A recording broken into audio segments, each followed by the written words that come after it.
Peristiwa pemberontakan Gerakan 30 September Partai Komunis Indonesia G30 SPKI yang telah terjadi 56 tahun silam masih terus menjadi topik hangat di tengah masyarakat.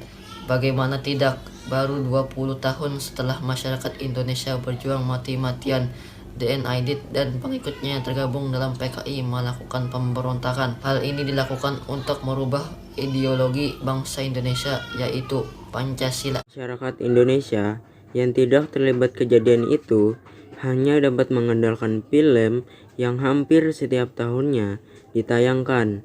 Namun, film yang dibuat pada masa pemerintahan Orde Baru tersebut dirasa belum cukup untuk menggambarkan semua kejadian sebenarnya. Bahkan, ada yang melabeli film itu hanya sebagai bentuk propaganda dari pemerintahan saat itu untuk meluluhlantahkan ideologi komunis di Indonesia. Berdasarkan film itu, Letnan Kolonel Untung yang merupakan anggota pasukan Cakrawirawa memimpin pasukan yang dianggap loyal pada PKI untuk menculik perwira tinggi Tentara Nasional Indonesia Angkatan Darat pada 1 Oktober 1965 dini hari. Salah satu perwira tinggi yang dijadikan target berhasil selamat karena ajudannya mengaku sebagai dirinya. Sayangnya, 3 dari 7 perwira tinggi tewas di kediamannya, sedangkan sisanya diculik ke lubang. Setelah beberapa hari, 7 korban tersebut ditemukan di sumur lubang buaya yang memiliki diameter sangat kecil dalam kondisi mengenaskan.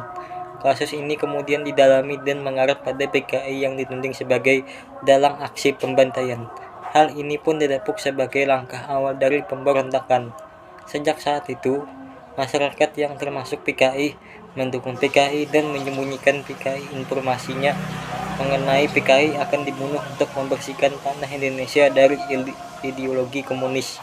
Masyarakat menganggap film yang memiliki dampak besar ini terlalu mendramatisir sehingga PKI terlihat sangat kejam dan hal itu sangat disayangkan. Tidak hanya itu, aktor utama di balik semua aksi tersebut masih misterius karena banyak versi yang tersebar luas di masyarakat. Namun, satu hal yang tidak dapat dielakkan adalah PKI membunuh ketujuh pahlawan revolusi Indonesia yang memiliki jiwa nasionalisme tinggi dan menanamkan ideologi Pancasila. Pas dari banyaknya kabar yang masih simpang siur dan saling berlawanan, generasi muda harus sadar bahwa Pancasila yang lahir dari pemikiran para tokoh hebat dan melalui proses yang sangat panjang tidak dapat digantikan. Oleh sebab kita harus berbenah diri dan terus tanamkan ideologi Pancasila kepada anak cucu kita sehingga sejarah kelam ini tidak akan terulang kembali di kemudian hari.